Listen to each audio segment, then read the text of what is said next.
আসসালামু আলাইকুম। আজকের ক্লাসে আমরা শিখব হচ্ছে ওয়েব ব্যানার ডিজাইন।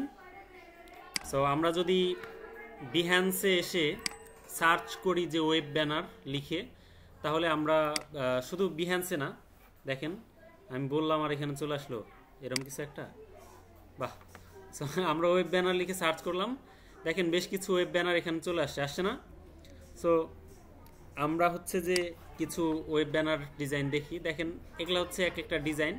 সো এটা করছে হচ্ছে ইয়াতে ফটোশপে, আর এই যে এই ফাইলগুলো এটা হচ্ছে ইলাস্ট্রেটরে করছে, মানে ডিজাইন দেখলে বুঝতে পারি যে কোনটা ফটোশপে করছে কোনটা ইয়াতে করছে। হ্যাঁ, সেটা নিয়ে কথা বলবো। সো এগুলো হচ্ছে ওয়েব ব্যানার। ওয়েব ব্যানার আসলে কি, এটা হচ্ছে বিষয়। যখন দেখি যে খুব বেশি ইফেক্ট অ্যাপ্লাই করা আছে তখন মনে হয় যে এটা ফটোশপে করা, আর যখন দেখা যায় যে খুব সিম্পলিসিটি বেশি, মিনিমাল ডিজাইন, তখন বোঝা যায় যে এটা ইলাস্ট্রেটরে করা। সো আপনি যখন এক্সপার্ট হয়ে যাবেন, ডিজাইন বারবার ডিজাইন করবেন, অনেকগুলো ডিজাইন করবেন, তখন আপনার দেখে বুঝতে পারবেন, আপনিও দেখে বুঝতে পারবেন যে কোনটা কোথায় ডিজাইন করা। ওকে, এখন আসেন ওয়েব ব্যানার আসলে কি। ওয়েব ব্যানার হচ্ছে আমরা বিভিন্ন সময় বিভিন্ন ওয়েবসাইটে ভিজিট করি, যেমন ধরেন রকমারি.com, দারাজ.com, মানে কমন ওয়েবসাইটের কথা বললাম কেন, তাহলে আপনাদের মাথায় সেট আপ হবে সহজে। সো এর বাইরে আরও অনেক ওয়েবসাইট আছে, দেখবেন যে উপরে আপনি একটা ওয়েবসাইটের ভিতরে ঢুকলেন, আমরা একটু ঢুকে দেখি, ধরেন যে আমরা টাইপ করছি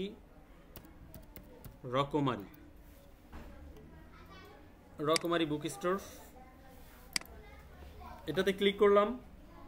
এখন আসেন, এই যে একটা ডিজাইন সামনে চলে আসলো না, এটা কিন্তু একটা ডিজাইন, এমন একটা ডিজাইন, এটা হচ্ছে ফটোশপে করা আমার মনে হচ্ছে ডিজাইনটা দেখে। সো এই ডিজাইনটা ফটোশপে করা, আর এটার একটা মাপ আছে, আর এটাকে বলা হয় ads, ADS, ad, web ad. So ওয়েবের অ্যাড বিভিন্ন মাপের হয়। সো এটা উনি দেখেন, এটা হয়তো 1920x1080 পিক্সেল আছে। সো এখানে উনি হচ্ছে যে এটার হয়তো মাপ রেখেছে, ধরেন আমরা যদি ইয়া করি, এদিকে হয়তো 5 বা 5.5, আর এই পাশে হয়তো বা 3.5 বা 4, বোঝা গেছে?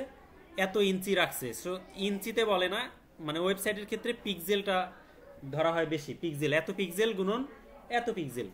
সো আমরা এটাকে ক্লোজ করলাম। এখন দেখেন এখানে অটোমেটিক্যালি একটা একটা করে চেঞ্জ হচ্ছে না? এটা হচ্ছে ওয়েব ব্যানার, বোঝা গেছে?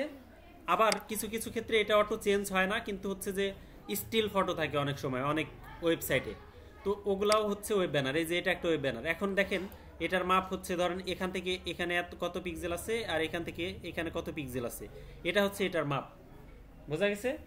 আর এটা বিভিন্ন টাইপের হতে পারে, ফুল স্ক্রিনের ওয়েব ব্যানার হতে পারে, তারপরে এরকম অল্প একটু হতে পারে, তারপরে এই পাশে লম্বা হতে পারে। ক্লিয়ার? এখন এই যে ওয়েবসাইটে বিভিন্ন অ্যাড তৈরি করার জন্য ব্যবহার করা হয়, তারপরে ওয়েবসাইটের হেডিং তৈরি করার জন্য ব্যবহার করা হয়, বোঝা গেছে? তারপরে আমরা যদি এদিকে অন্য ওয়েবসাইটে না যাই, মার্কেটিং হয়ে যাবে। তো এরপর হচ্ছে যে আমরা ওপেন করছি হচ্ছে অ্যাডোবি ইলাস্ট্রেটর, চলেন।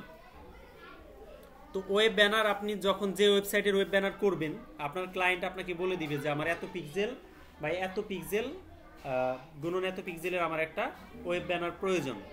সো তারপর সে আপনাকে আপনার প্রয়োজনীয় যে এলিমেন্টসগুলো আছে সেগুলো প্রোভাইড করবে, এবং সে অনুযায়ী আপনি ডিজাইন করবেন। বলেন। হ্যাঁ, ওয়েব ব্যানারের ক্ষেত্রেও যে নির্দিষ্ট মাপ, এটার কথা আমি বললাম একটু আগেই, যে আপনার ক্লায়েন্ট আপনাকে বলে দিবে যে আপনি কত গুণন কত পিক্সেল নেবেন। যেমন আমরা Ctrl+N প্রেস করে নিউ আর্টবোর্ড নেই। সো Ctrl+N প্রেস করলাম। এখানে দেখেন আমরা এর আগে করেছিলাম হচ্ছে প্রিন্ট থেকে A4 নিয়েছিলাম, তাই না? এখানে মিলিমিটার দেওয়া আছে, আমরা করে নিয়েছিলাম হচ্ছে ইঞ্চ। তো আপনি যদি এটা পিক্সেলে কনভার্ট করেন, পিক্সেলে ক্লিক করলে দেখা যাচ্ছে 595 গুণন তারপরে 841 পিক্সেল, এটা হচ্ছে এটার মাপ। এখন আমরা যদি ওয়েবে ক্লিক করি, দেখেন ওয়েবের পেজ আছে, এখানে কিছু টেমপ্লেট দেওয়া আছে রেডিমেড। সো এখানে দেখেন কমন যেটা, সেটা হচ্ছে 1366 গুণন হচ্ছে 768 পিক্সেল, এটাও পিক্সেল, এটাও পিক্সেল। আমরা এখানে আছে লার্জ পেজের জন্য ওয়েবের লার্জ 1920x1080। ধরেন আমরা এটাকে সিলেক্ট করলাম। সিলেক্ট করার পরে এখানে সবচেয়ে গুরুত্বপূর্ণ একটা বিষয়, এটা মাথায় রাখেন যে আমরা যেমন হচ্ছে বিজনেস কার্ড, তারপরে অন্যান্য প্রিন্ট আইটেমের জন্য সেভ জোন রাখতাম, তো সেভ জোন ওয়েবে রাখতে হবে না, ঠিক আছে, কিন্তু সেভ জোন মাথায় রেখে আপনাকে ডিজাইন করতে হবে। আপনি চাইলে সেভ জোন রেখে ডিজাইনটা করতে পারেন, এবং এটাই হচ্ছে ডিজাইনের রুলস, যে আপনি অতিরিক্ত জায়গা না রেখে আপনার যতটুকু পরিমাপ অনুযায়ী হয়, যেটা ডিজাইন সেন্সে যায়, সে মাপ অনুযায়ী আপনি ডিজাইনটা করবেন। ক্লিয়ার? তো এখন আসেন, এখানে সবচেয়ে গুরুত্বপূর্ণ বিষয় সেটা হচ্ছে যে ওয়েব ব্যানার ডিজাইন করছি, আমরা এখন কালার মোড কি রাখবো বলেন তো? আরজিবি না সিএমওয়াইকে? কেন আরজিবি রাখবো? কারণ এটা কোনোদিন প্রিন্ট হবে না, এটা কিয়ামত পর্যন্ত ওয়েবসাইটেই থাকবে। ক্লিয়ার? সো এটা আরজিবি মোডেই থাকবে। অ্যান্ড দেন দেখেন স্ক্রিন রেজুলেশন, আপনি যদি 300-র জায়গায় রাস্টার ইফেক্ট যদি 500 দেন, 5000ও দেন, তারপরও এই ছবিটার রাস্টার ইফেক্ট ওয়েবে আপলোড হওয়ার পরে অটোমেটিক্যালি কনভার্ট হয়ে 72 পিক্সেল হয়ে যাবে। বোঝা গেছে? বুঝতে পারছেন কি? মানে ওয়েবে আপলোড করার পরে এটার রাস্টার ইফেক্ট অটোমেটিক্যালি 72 হয়ে যাবে। সো আপনি এই 72 রেখেই ক্রিয়েট করবেন এবং ডিজাইন করবেন যদি ক্লায়েন্টের জন্য করেন। আবার আপনি চাইলে এটাকে 300 দিয়েও করতে পারেন, তাহলে আপনার এই কোয়ালিটিটা একটু বেটার হবে। আবার আপনার ক্লায়েন্ট যদি চায় যে 72 করে দেন, তাহলে আপনি 72 করে দেবেন। সো আমরা নিজেদের ডিজাইনের ক্ষেত্রে আমরা 300 করে রাখবো, আর ক্লায়েন্টের জন্য যখন আমরা ডিজাইন করব তখন 72 রাখবো। ক্লিয়ার?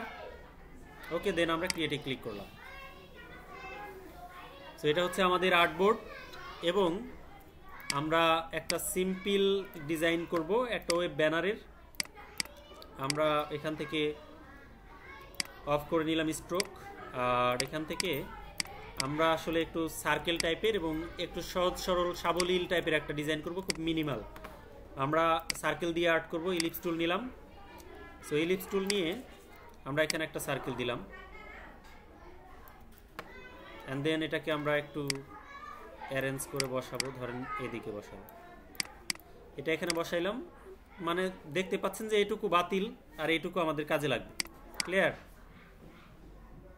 সো আমরা এভাবে রাখলাম। ওকে, অ্যান্ড দেন এটার কালারটা আমরা চেঞ্জ করে দিব। কালারটা আমরা অন্য একটা কালার দিই, ধরেন এই কালার দিয়ে আমরা ডিজাইনটা করব। সো এই কালার দিলাম, অ্যান্ড দেন আমরা আজকে সার্কেল বা ইলিপস টুল দিয়ে ফুল ডিজাইনটা করে ফেলবো। আপনি চাইলে হচ্ছে রেক্টেঙ্গেল দিয়ে ডিজাইন করতে পারেন। সো একটা জিনিস মাথায় রাখবেন, আপনি যখন রেক্টেঙ্গেল দিয়ে ডিজাইন করবেন, ধরেন আপনি এই টাইপের ডিজাইন করছেন, তখন আপনি এই টাইপের শেপই সবগুলোর মধ্যে রাখবেন। বোঝা গেছে? এখন যদি আপনি এই টাইপের শেপও রাখেন, এই টাইপের শেপও রাখেন, আবার হচ্ছে এই যে এই টাইপের শেপও রাখেন, মানে এটা কিন্তু এটার সাথে যায়, মানে এটার সাথে আপনি মিলায় রাখতে পারেন, কিন্তু এটার সাথে আবার এটার এই টাইপের শেপ দিয়ে ডিজাইন মিলবে না। বুঝতে পারছেন কি? ডিজাইনের মেজাজের সাথে মিলবে না। এখন আপনি এখান থেকে যদি এভাবে করেন, ধরেন এভাবে দিলেন, এটাও রাখলেন, এই শেপগুলোও রাখলেন, এই মিক্স করে ডিজাইন করলে এটা হাইব্রিড শেপ হয়ে গেল। এটা ডিজাইন সেন্সের মধ্যে পড়ে না, ভালো সেন্সের মধ্যে পড়ে না। এই জন্য আমরা যেহেতু সার্কেল দিয়ে করছি, সার্কেল টাইপ ব্যবহার করব। এখানে এটা রাখলাম। এখন হচ্ছে আমরা আরেকটা কপি করে নেই, এটাকে একটু ছোট করে নেই। ধরেন আমরা এভাবে রাখলাম, এটার কালারটা চেঞ্জ করে আমরা এই টাইপের কালার দিলাম, অ্যান্ড দেন এটাকে কপি করে Ctrl+C Ctrl+F কপি করে আরেকটা ডিজাইন, আরেকটা এখানে রাখলাম শেপ, এটার কালারটা চেঞ্জ করে আমরা আইড্রপার দিয়ে এটা করে দিলাম। আচ্ছা, আমরা আরেকটা কাজ করি, এটাকে চেঞ্জ করে দিই, এটাকে এই কালার দিই। আই চাপলে যেহেতু আইড্রপার সিলেক্ট হয়, এটাতে এটা দিলাম। এখন এই সাদাটা এখানেই থাকুক, এটাকে জাস্ট ক্লিক করে আবার উপরে একটা দিলাম, মানে কপি পেস্ট করে এখানে একটা দিলাম, আর একটু ছোট করে নেই। ওকে, এখন এটার কালারটা চেঞ্জ করে আমরা আইড্রপার দিয়ে এটা নিলাম। বোঝা গেছে? ভালো লাগতেছে এখন একটু? এই যে এরকম মনে করেন। এখন আসেন, আমরা যেহেতু সিম্পল একটা ডিজাইন করব, আমরা এই শেপটাকেই আবার এই পাশে নিতে পারি।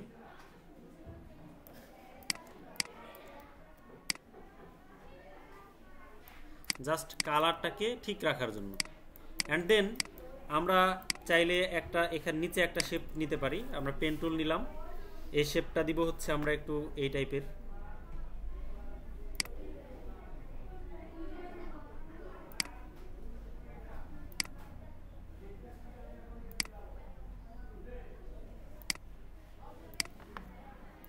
এবং এটার কালারটা আমরা চেঞ্জ করে দেব, আমরা খুবই হালকা কালার দিব, অর্থাৎ সাদা কিন্তু একটু কম। এটাকে আরেকটু কমায় দেওয়া যায়, মানে আপনি যখন স্ক্রিনে বসবেন ক্লিয়ার দেখা যাবে। আমাদের প্রজেক্টরে যেহেতু একটু কম দেখা যাচ্ছে, সো আমরা এখানে একটু পার্থক্য রাখবো। 100% দিলে পুরোপুরি সাদা হয়ে যাবে, আর এখান থেকে আমরা 98, 92 এরকম করে দিব, যেন একদম কাছাকাছি থাকে। বোঝা গেছে? মানে এখানে হয়তো বা স্ক্রিনে দেখা যাচ্ছে না আপনাদের প্রজেক্টরে, কিন্তু এই ডেস্কটপের স্ক্রিনে দেখা যাচ্ছে। এখন দেখেন আমরা যদি এটার মধ্যে কোনো টেক্সট বসাই, আইকনগুলো বসাই, তাহলে আমাদের ডিজাইনটা পরিপূর্ণভাবে ফুটে উঠবে।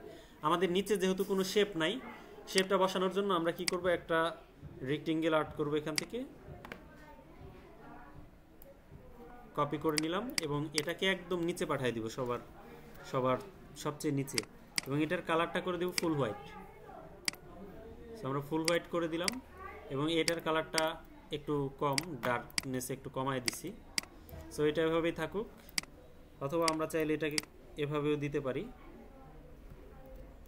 এভাবেও ভালো লাগছে, খারাপ না। এখন হচ্ছে আমরা এখানে একটা ছবি বসাবো। তো ধরেন যে আমরা পিক্সেলে চলে যাই, pixels.com, আমরা লিখি হচ্ছে বিজনেসম্যান।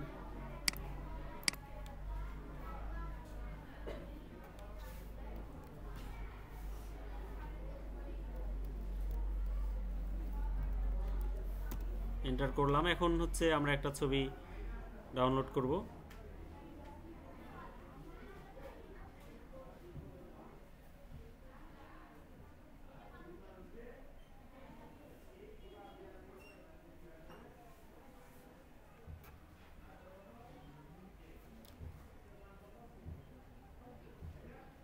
ডান দিকে মুভ করা এই টাইপের ছবি আমরা ব্যবহার করব। ধরেন যে এটা ব্যবহার করি আমরা, এখান থেকে হচ্ছে ডাউনলোড করে নেই। ডাউনলোড হয়ে গেছে। এখন হচ্ছে আমরা এটাকে বসাবো এখানে, জন্য ফাইল থেকে আমরা প্লেসে ক্লিক করব, দেন হচ্ছে ডাউনলোডে আসব, এটাই সিলেক্ট করব প্লেস। এখন হচ্ছে যে আমরা এভাবে নিলাম, এটাকে আমরা এই আইকনটাকে উপরে করে দিব, আমরা ক্লিপিং মাস্ক করব। সো এটা এখানে রাখলাম, এটার রেজুলেশন একটু, অপাসিটি একটু কমায় দিলাম যেন দেখা যায়। সো আমরা ধরেন যে ছবিটাকে আর একটু বড় করি।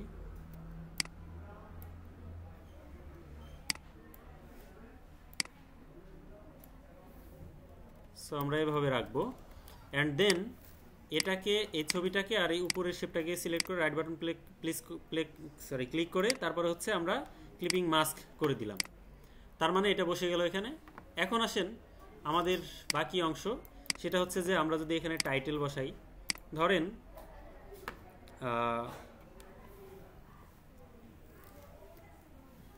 ওয়েব, একটু টেক্সটের সাইজটা একটু বড় করে নিই।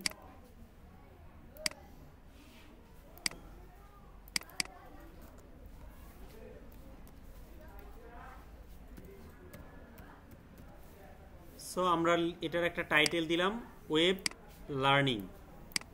এখন দেখেন আপনি টাইটেল দিলেই হবে না, টাইটেল দেওয়ার ক্ষেত্রে আমাদের টেক্সটের ক্ষেত্রে সবচেয়ে বেশি গুরুত্বপূর্ণ হচ্ছে ফন্ট সিলেকশন।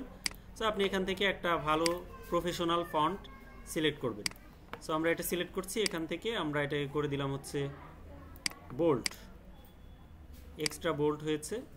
সো আমরা এখান থেকে বোল্ড করে দিলাম, এটাকে এখন ছোট করে দিব। এখন দেখেন আপনি নিচে আরো টেক্সট বসাইতে পারেন, এটাকে আমরা সিলেক্ট করলাম।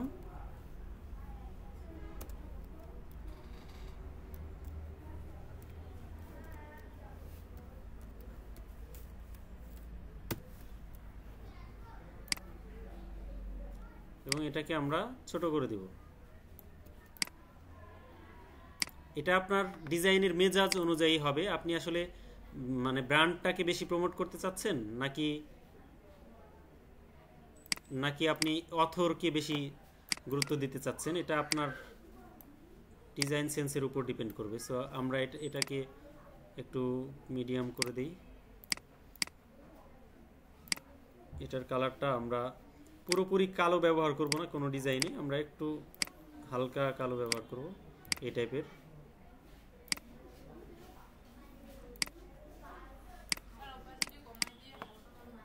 না, অপাসিটি কমায় দেওয়া যাবে না, অপাসিটি সব জায়গায় কম করে দিলে হবে না, যখন যেখানে প্রয়োজন সেখানে আমরা দিব। তো এটার কালারটা চেঞ্জ করে আমরা এই টাইপের কালার দিলাম, আর টেক্সটের কালারটা ব্ল্যাকই থাক। এখন হচ্ছে আমরা বাকি অংশগুলো এখানে টাইপ করব। ধরেন আমরা হচ্ছে এখানে দিচ্ছি হচ্ছে সার্ভিসেস,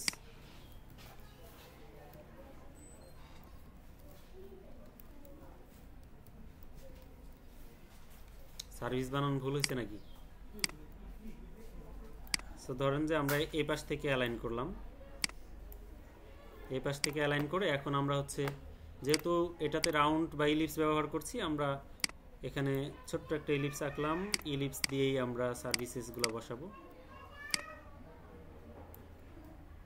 কন্ট্রোল ডি, তার মানে ডাবল হয়ে গেল। এখন ধরেন আমরা কি কি সার্ভিস দিই সেটা এখানে বসাবো। এটাকে আমরা রেগুলার ফন্ট রাখবো, এটাকে ছোট করে দেব, আর একটু বাড়িয়ে দেব 36।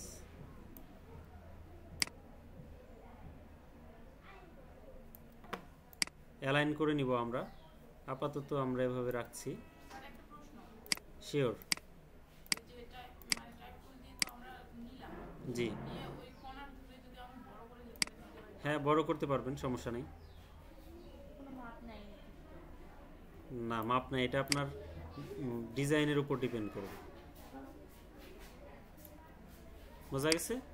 ধরেন যে আমরা এই সার্ভিসগুলো রাখলাম, এখন অনেক সময় এটা ডাবল হইতে পারে, ধরেন যে এতগুলা না দিয়ে আমরা এটা ক্লোজ করে এভাবে দিতে পারি। ধরেন যে এভাবে দিলাম, আর এভাবে থাকলে এটাকে আমরা লক করে দেই। এটাকে লক করা যায়, লক করে দিলে অনেক সময় যদি এটা ঝামেলা করে তখন আপনি কি করবেন, এটাকে লক করে দেবেন। কন্ট্রোল 2 চাপলেই লক হবে, অথবা এই লেয়ার প্যানেল থেকে যে এখানে ক্লিক করলেই লক হয়ে যাবে। এখন দেখেন এটা আর মুভ হবে না, উপরের নিচের ইয়াটা মুভ হচ্ছে, শেপটা, নিচের শেপটাকে আমরা কন্ট্রোল 2 দিলে এটাও লক হয়ে যাবে। এই যে এটা লক হয়ে গেছে। তো এখন আপনি যদি এটাকে ধরেন তাহলে এটা সিলেক্ট হচ্ছে, গ্রুপ করলাম, এটাকে আমরা গ্রুপ করলাম। এখন হচ্ছে আমরা চাইলে এভাবে একটু মিলিয়ে দিতে পারি। আমরা আবার রুলার দেখাইছিলাম, গাইড, সো রুলার আর গাইড এখান থেকে আমরা ফলো করতে পারি। সো এটাকে একটু এদিকে দিলাম অ্যান্ড দেন হচ্ছে আমরা চাইলে এই পাশে ফলো করতে পারি। সো এটা এভাবে থাক, খারাপ দেখা যাচ্ছে না। ওকে, এবং হচ্ছে আমরা একটু নিচের দিকে নামায় দিই। এখন চাইলে আপনি হচ্ছে এই রুলারগুলোকে হাইট করে দিতে পারেন, হাইট গাইডস করে দিতে পারেন। অ্যান্ড দেন হচ্ছে আপনি চাইলে এখান থেকে একটা স্ট্রোক বসায় দিলেন, অ্যান্ড দেন স্ট্রোকের কালারটা আপনি সিলেক্ট করবেন এই কালারের।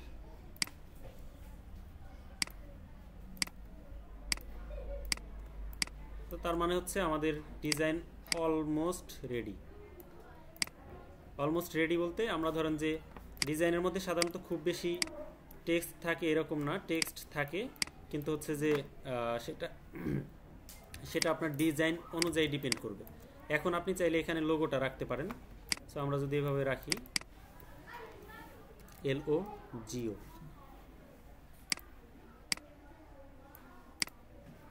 বোঝা গেছে?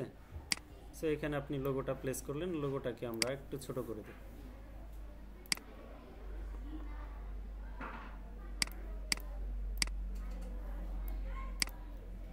ক্লিয়ার? এখন দেখেন আমাদের যে অংশগুলো লক করা আছে, এটা আর এটা, অর্থাৎ নিচের যে একটা শেপ নিয়েছি পেজ অনুযায়ী, এটা এই অর্থাৎ নিচের যে পেজ ফুল পেজ, এটাকে আমরা জাস্ট একটা কপি করব, কন্ট্রোল C কন্ট্রোল F, এবং এটাকে সবার উপরে নিয়ে আসব, একদম উপরে আনলাম। এখন সবগুলোকে সিলেক্ট করব, সিলেক্ট করে রাইট বাটন প্রেস করে ক্লিপিং মাস্ক, এখন বাইরের অংশগুলো চলে গেল, আমাদের ডিজাইন রেডি। এখন এই ডিজাইনটা আমরা কিভাবে সেভ করব? মেইন ফাইল আগে সেভ করার জন্য ফাইল থেকে সেভ করব এআই ফাইলে। সো আমরা এখানে আসলাম, এখানে লিখব হচ্ছে ব্যানার, WEBBANNER, দেন সেভ, দেন ওকে। আমাদের এই ব্যানারটা সেভ হয়ে গেছে। এখন হচ্ছে যে আমরা যদি জেপিজিতে সেভ করতে চাই তাহলে Ctrl+Alt+Shift+S, অ্যান্ড দেন এখান থেকে আমরা সেভ করব জেপিজি হাই। এখান থেকে প্রয়োজনে বাড়ায় দিব কোয়ালিটি, অ্যান্ড দেন হচ্ছে এটা সেভ বাটনে ক্লিক করলে আমরা হচ্ছে আমাদের ফাইলে আসলাম, ওয়েব ব্যানার, দেন সেভ। ওকে, আমাদের ফাইলটা কিন্তু সেভ হয়ে গেল। ক্লিয়ার? সো এখন আপনি আপনার ক্লায়েন্টকে যদি এই ডিজাইনটা দিতে চান তাহলে আপনি হচ্ছে মকআপ করে, অবশ্যই মকআপ করে তারপর দিবেন। এখন দেখেন আমাদের ফাইনাল ডিজাইনটা আসলে কেমন হয়েছে, আমরা একটু দেখি।